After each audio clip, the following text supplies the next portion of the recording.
ఇవన్నీ కూడా ఎప్పుడున్నాయి? ఇవన్నీ కూడా ఎక్కడున్నాయి? ముందుగానే ప్రవర్తలు చెప్పేశారు. దావీదు కూడా ఒక చోట చెప్పేస్తాడు. చూద్దాం ఒకసారి అన్నమాట. కీర్తనల గ్రంథములో ఒక మంచి మాట మనం చూస్తాం కదా. 110వ కీర్తన 110వ కీర్తన దావీదు అంటున్నాడు యేసుక్రీస్తు వారి గురించి. మొదటి వచనం చూడండి. ప్రభువు నా ప్రభువుతో సెలవిచ్చిన వాక్కు. చాలే, ఇక్కడ రెండు జాగ్రత్తగా చదువుతాం. ఇక్కడ ఒకసారి ఎన్ని పదాలు వచ్చాయి? రెండు పదాలు వచ్చాయి. ప్రభువు నా ప్రభువుతో. ప్రభువు నా ప్రభువుతో అనే పదాన్ని ఎవరు మాట్లాడుతున్నారు? దావీదు రాజు మాట్లాడుతున్నాడు. జాగ్రత్తగా ఆలోచిద్దాం. ఇంతకీ ప్రభు ఏంటి, నా ప్రభు ఏంటి? ఏమా? ప్రభువు నా ప్రభువు అంటే తండ్రి ప్రభువు అంటే పెద్దవాడు, గొప్పవాడు. తర్వాత ఇక్కడ ఏమన్నాడు? నా ప్రభువుతో అంటే అంటే కుమారుడు. ఎవరు కుమారుడు? దేవుని కుమారుడై ఉన్న క్రీస్తు. అందుకని ప్రభువు నా ప్రభువుతో. మరి ఈయన కూడా ఎవరవుతారు? దావీదుకి ఏమవుతాడు? అవుతాడా ఏమా? లేకపోతే ఆయనకి ఏమన్నా తండ్రి అవుతాడా? అర్థమైందా? ఒక చోట ఎలాంటి మ్యాటర్ వస్తుంది బైబిల్లో? ఎలాంటి మ్యాటర్ వస్తుంది? ఇలాంటి సిచ్యువేషన్ వస్తుంది ఒక చోట. చదివే ఉంటారు చాలా సార్లు, కానీ అందుకే మనం పట్టించుకోలేదు అంతే. ఏంటి ఇక్కడ ఏమంటున్నాడు? ప్రభువు నా ప్రభువుతో సెలవిచ్చిన వాక్కు అంటున్నాడు. అంటే వీళ్ళు ఎప్పుడు చూశారు? శరీరధారి ఉన్నప్పుడు ఆయన ఏమైనా చూసారా అంటే చూడలేదు. చూసారా? చూడలేదు. కానీ ఎలాగా? పరోక్షంగా. ఎలాగా? పరోక్షంగా వీళ్ళు ఏం చేశారనంటే చూశారు. అందుకే వీరు ఏమంటున్నారు? ప్రభువు నా ప్రభువుతో. నా ప్రభువుతో ఏంటి? బైబిల్లో ఒక చోట ఉంటుంది. ఏంటంటే దావీదు కుమారుడా, దావీదు కుమారుడా అని ఎవరు పిలిచేవారు? ఆ మాట యేసుప్రభు వారికి నచ్చుతుందా నచ్చుతా? ఏమో నచ్చుతుందా నచ్చుతా?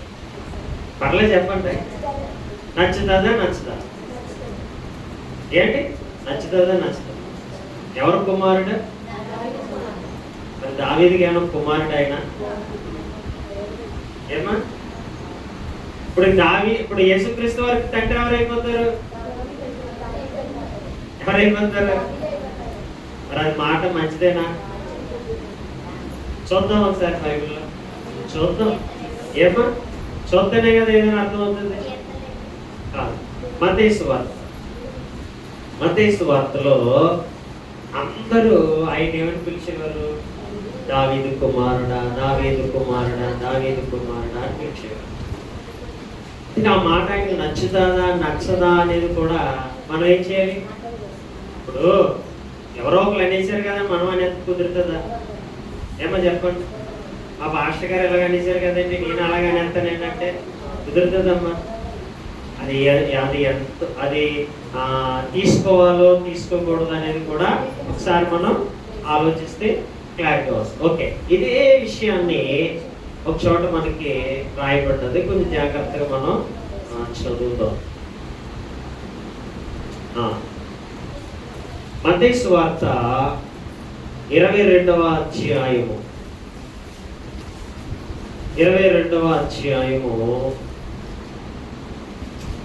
41వ వచనంలో ఒక సంఘటన జరుగుతుంది. ఏమా? ఈ గుంపు దగ్గరికి యేసుక్రీస్తు వారు వస్తారు. ఈ గుంపు ఎవరో జాగ్రత్తగా మనం చదివితే 22వ అధ్యాయం మత్తయి సువార్త 41. అప్పుడు ఎవరంటమ్మా? ఒకప్పుడు ఎవరు కూడుకున్నారంట? పరిసయ్యులు అంటే ధర్మశాస్త్ర పండితులు, మామూలు కాదు. ఎవరు? ధర్మశాస్త్ర పండితులు. పండితులు అంటే ఇక ధర్మశాస్త్రములో తెలియనిదంటూ అంటే అక్షరార్థంగా, ఆత్మీయంగా తెలియకపోవచ్చు కానీ అక్షరార్థంగా తెలియనిదంటూ ఏమి కూడా లేని వారు. అందుకే వీరిని ఏమంటారంటే పండితులు. పరిచయం. కూడి ఉండగా యేసు వారిని చూచి, ఎవరిని చూసి? ఆ గుంపుని, ఆ పరిచయులను చూచి క్రీస్తును కూర్చి ఈయనే కలుపుతున్నాడు. మళ్ళీ ఎవడో ఈయనే కలుపుతున్నాడు. ఆ రోజు యేసు ప్రభు వారు తన శిష్యులతో అంటారు కదా, మీరు నన్ను గురించి ఏమనుకుంటున్నారు అని అడిగితే ఒక్కొక్కరు ఒక ఏలియా అంటారు, ఎరిమియా అంటారు, ఒకలేమో సమాజం ఏమనుకుంటుందో చెప్పండి అయ్యా అని ఎవరు కలుపుతారు? ఈయనే కలుపుతాడు అనమాట. సరే, అందరూ అలా అనుకుంటున్నారు కదా, ఒకరు ఎరిమియా అంటున్నారు, ఒకలేమో ఆ ఏలియా అంటున్నారు, ఒకరేమో ప్రవర్త అంటున్నారు, ఒక రకరకాలుగా అంటున్నారు అని చెప్పి మంచిది, ఓకే. సరే, మరి మీరేమనుకుంటున్నారు నా కోసం అని ఎవరిని అడిగారు? శిష్యులను అడిగారు. అప్పుడు శిష్యుడు ఏమన్నారు? నువ్వు సాక్షాత్ ఎవరు? దేవుని కుమారుడవై ఉన్న క్రీస్తు అని చెప్పినప్పుడు అప్పుడు వెంటనే నా తండ్రి నీకు బయలుపరిస్తేనే గాని ఈ సంగతి నీకు తెలియదు, నువ్వు ధన్యుడు. అంటే నీకు అర్థమైపోయింది మ్యాటర్.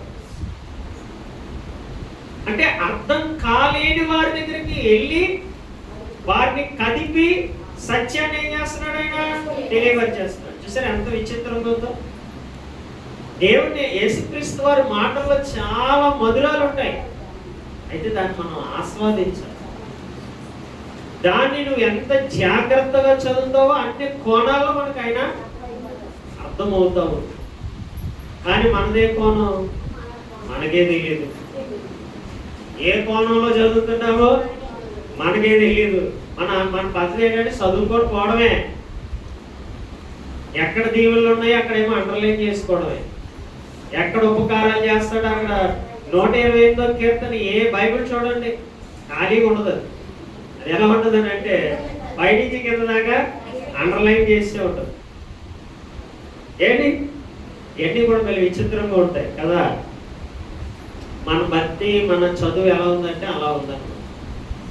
అయితే ఇప్పుడు యేసుక్రీస్తు వారు ఆ శిష్యులను అడిగారు, ఆ రోజు మీరు ఏమనుకుంటున్నారని అంటే, నువ్వు ఈ లోకానికి రావాల్సిన నిజమైన దేవుని కుమారుడు అనగా నువ్వు ధన్యుడివయ్యా, నా తండ్రి నీకు ఏం చేశాడు? దీన్ని చెప్పేశాడు, ఇక్కడికి తిరిగిలేదు, నువ్వు ధన్యుడు అయిపోయావు ఏంటి అని అక్కడ సర్టిఫికెట్ ఇచ్చేసాడు పేతురు గారు. అయితే ఇక్కడ పరిశీలన కూడా ఏం చేస్తున్నారనంటే కూడుకొని ఉన్నారంట. ఆ కూడుకున్న వారి దగ్గరికి ఎవరు వెళ్ళారంట? ఈయనే వెళ్ళాడ. ఈయనే వెళ్ళి అడుగుతున్నాడు. నిజంగా ఎంత బాగుందండి మాట. మీరు పండితులు కదా. ఎవరు? క్రీస్తు అంటే ఏంటి? క్రీస్తు అంటే ఏంటండి? పేరు కాదు అది. క్రీస్తు అంటే పేరు కాదు, అది ఒక అధికారం. అది ఏంటది? ఒక అధికారముతో కూడిన పదజాలం అన్నమాట. అదంటే అది ఏమాత్రం పేరు ఏమాత్రము కాదది. అయినప్పుడు యేసు అనే పదం గురించి అడుగుతలేదు ఈయన. దేని గురించి అడుగుతున్నాడు? క్రీస్తును గూర్చి మీకు ఏమి తోచుచున్నది అన్నాడనంటే ఈయన గురించి ముందుగానే చెప్పబడ్డదా? చెప్పబడలేదా? చెప్పబడితేనే కదా ఏం తోచుతుందో మీకు అర్థమవుతుంది. చెప్పబడలేనప్పుడు మీకేం తెలుస్తుంది? చూసారా ఎంత విధానాన్ని ఈయన తెలియపరుస్తున్నాడు ఆ పరిశీలకు. మీరు ధర్మశాస్త్ర పండితులు కదా, మీరు ప్రవర్తన గ్రంథాలు చదువుతున్నారు కదా, మోషే గ్రంథ పీఠాల దగ్గర కూర్చుని ఉన్నారు కదా, మీ అందరూ కూడా ప్రవర్తనలో చెప్పిన మాటలే నమ్ముతారు కదా.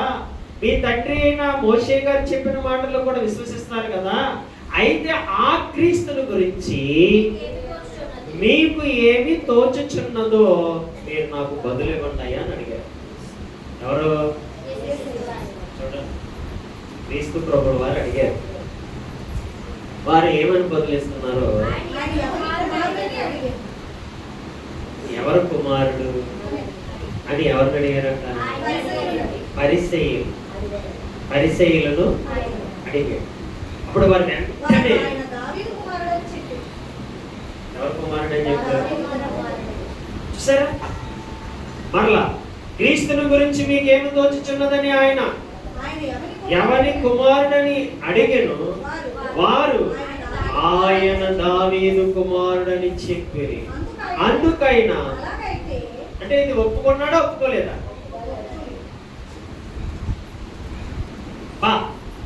నువ్వు ధన్యుడవు, నీకు అర్థమైపోయింది, నా తండ్రి నీకు బయలుపరిచేసాడని ఇచ్చాడా? ఏమనిచాడా? సర్టిఫికెట్ అని ఇచ్చాడా? ఇక్కడ ఏదో విషయాన్ని చెప్పడానికి అక్కడ ఏం చేస్తున్నాడు ఆయన? తెలియపరుస్తాడు. అంటే ఇప్పుడు ఆ మాట ఆయనకి ఇష్టమా కాదా? కాదు. మరి మనం ఏం పిలిచేస్తున్నాం? పిలచ్చా? సరే, ఈ విధానం ఎప్పుడు మనకు అర్థమవుతుంది? లేఖనాలలోనికి వెళ్తేనే. ఇప్పుడు నేను మీకు ఈ లేఖనం చూపించకుండా సొంత మాటగా చెప్పాను అనుకోండి, నమ్ముతారా? నమ్మకూడదు. లేఖనంలో లేనిది మీరెవరండి చెప్పడానికి అని మీరు అడిగే అధికారం మీకు. ఇప్పుడు ఏం చూపిస్తున్నాం? లేఖనం చూపిస్తున్నాను కాబట్టి ఇప్పుడు మనం అందరం ఇక్కడ ఏమైపోవాలి? సైలెన్స్ అయిపోవాలి. అంటే ఇప్పుడు మనం ఎవరు కుమారుడుగా ఆయన పిలవకూడదు. అర్థమైందా? వంశావళి వచ్చింది అంతే తప్ప ఆయన దావీదు కుమారుడు కాదయ్య. మరియ కుమారుడు అయిపోతాడా? ఉన్నాయి గోల్డ్ పాటలు కదా రాసేస్తారు. రాసేసేవాడు ఎందుకు రాసాడు? ఇప్పుడు మరియ కుమారుడుగా అని ఉంది. మరి నువ్వు ప్రార్థనలో అసమానం మరియ కుమారుడా, మరియ తనయుడుగా అని అనొచ్చా? ఏమనొచ్చా? అక్కడ ఎవరిని వాడుకోవాలో అక్కడ వారిని వాడుకున్నాడు అంతే తప్ప ఆయన కుమారుడు అయిపోతాడా? ఇప్పుడు అలాగనుకోండి, ఇప్పుడు యేసుక్రీస్తు వారికి తల్లి ఎవరు? మరియా. అంటే ఇప్పుడు ఎవరు గొప్పవారు అయ్యారు? యేసు గొప్పవాడు అయ్యాడా? మరి గొప్పవాడు. ఇప్పుడు అక్కడ దావీదు కుమారుడు అంటే యేసు గొప్పవాడు అవుతున్నాడా? దావీదు గొప్పవాడు అవుతున్నాడా? ఎవరు అడుగుతున్నారు ఈ మాటలన్నీ? ఆయనే అడుగుతున్నాడు. ఓ పరిసయ్యులారా, ఓ పండితులారా, మీరే నాకు బదులివ్వండి. అప్పుడు ఆయన అంటున్నాడు, అందుకాయన అలాగైతే నేను నీ శత్రువులను నీ పాదముల క్రింద ఉంచి వరకు నీవు నా కుడి పార్శ్వమున కూర్చుండమని నా ప్రభువుతో చెప్పినని దావీదు ఆయన ప్రభువని ఆత్మ వలన ఎలా చెప్పుచున్నాడు అని పరిశీలు కూడా మాటలతో చెప్పేశాడా? లేఖనాలు చూపించి చెప్పాడా? ఇప్పుడు వాళ్ళు కూడా ఏమైపోతారు? నోటు మీద వేసుకొని శ్రద్ధగా వింటారు. అంటే ప్రతి దానికి ఏది ఆధారం? అర్థమైందా? ఇప్పుడు యేసు ప్రభువు వారిని ఆ యెరూషలేము ఈదుల్లో జయము జయము జయము అని చెబుతున్నారని అంటే ఆల్రెడీ వీరికి ఏమనుంది? లేఖనాలలో రాయబడ్డది. దాన్ని మనం చదువుకున్నాం కదా లేవియా కాండములో. ఏంటి? మీరు ఆయన్ని ఎలా ఎదుర్కోవాలంట? ఆ నిర్వంజ చెట్లను పట్టుకొని, లేకపోతే అక్కడున్న ఈత మట్లను పట్టుకొని ఆ యెరూషలేము ఈదులలోనికి ఆయన వస్తే మీరందరూ ఘన స్వాగతాన్ని ఆయనకి చెప్పాలి. సరే, యెరూషలేము ఏంటి? మరి ఇశ్రాయేలు అందరూ ఉంటా భూభాగం కాబట్టి. ఏంటి? ఆయన మీలో నుండే వచ్చిన వాడు కాబట్టి. చూసారా? అందుకు మీరందరూ కూడా ఆయన ఏం చేయాలి? ఘనపరచాలి అని దేవుడు ఎప్పుడో వారికి ఏం చేశాడు? ఆజ్ఞను. ఇప్పుడు ఏమంటున్నాడు ఇక్కడ మనం చదివిన ఈ లేఖన భాగములో? అలాగైతే నేను నీ శత్రువులను నీ పాదముల కింద ఉంచు వరకు నీవు నా కుడి పార్శ్వమున కూర్చుండమని చూడండి ప్రభువు నా ప్రభువుతో చెప్పెను అని దావీదు ఆయనను ప్రభువని ఆత్మ వలన ఎలాగ చెప్పుచున్నాడు? సరే, వాళ్ళకే మైండ్ పోయే మాటలు చెప్తాడు. ఎవరికే? మనం ఉండదండి అసలు. ఏమ్మా, పండితులకే అర్థం కావట్లేదు ఇక్కడ. మనకేమైనా అర్థం అవుతుందా? మన అర్థం అయిపోతే వదిలేద్దామా? ఏమో వదిలేద్దామా? అలాగని ఈరోజు చాలా మంది వదిలేశారు. ఎవరిని? ఆయన జ్ఞానాన్ని ఏం చేశారు? అలాగే వదిలేశారు. మాకు ఎందుకంటే ఇంత జ్ఞానం? ఏదో ఆదివారం వెళ్తాం, వస్తాం, కనపడతాం, అంతే చాలేట అనుకుంటాం. అంతే తప్ప ఇంత లోతుల్లోనికి వెళ్ళి నా ప్రభుని హృదయపూర్వకంగా ఘనపరచాలి, మహిమపరచుకోవాలన్న ఆలోచన ఎవరికి? అందుకే ఎవరు చూడండి బైబిల్ చదవరు, ఎవరు చదవరు, చెప్తారు మాటలు. చెప్పేవాడు ఎప్పుడు దేవుడికి నచ్చడు. నీకు అర్థమైందా? నేనేమో ఉన్నాను, నేను ఎన్నో చెప్తున్నాను, నేనే నచ్చేస్తాను. ఆయనకి నచ్చను. ఎప్పుడు నచ్చుతాను? ఆయన చిత్తానుసారంగా జీవిస్తేనే నేను నచ్చుతాను. అంతే తప్ప ఏవో గొప్ప మాటలు చెప్పేస్తే నేను నచ్చేస్తాను అనుకోవడం మన భ్రమాది. నచ్చవేంటి మనం? ఎప్పుడు నచ్చుతాం ఆయనకి? ఆయన చిత్తానుసారంగా జీవిస్తేనే ఎవరమైనా, కూర్చున్నవాడైనా నుంచున్నవాడైనా నచ్చుతాడు. అందుకే ఇందాక మనం చదివాం కదా 110వ కీర్తనలో.